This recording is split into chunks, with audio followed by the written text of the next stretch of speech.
ओम शांति। आज 30/6/24।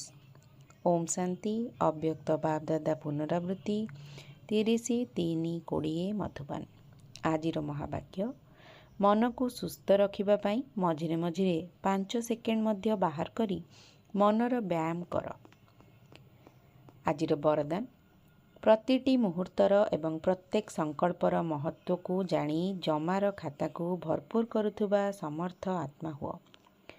संगम जुगरे अविनाशी बाबांक द्वारा सबु समय रे अविनाशी प्राप्ति होई चलीछि। सारा कल्प भितरे एभली भाग्य प्राप्त करिवार एहा ही एकमात्र समय। सेथिपाई तुमर स्लोगान हैला एबे नुहे तो केबे नुहे। जहाँ भी श्रेष्ठ कार्य करिवार अछि ताकू एबे कर। एही कथा स्मृति रे रहिले केबे भी तुमे जमार खाता भरपूर होई जिवो एवं आत्मा समर्थ होई जिवो।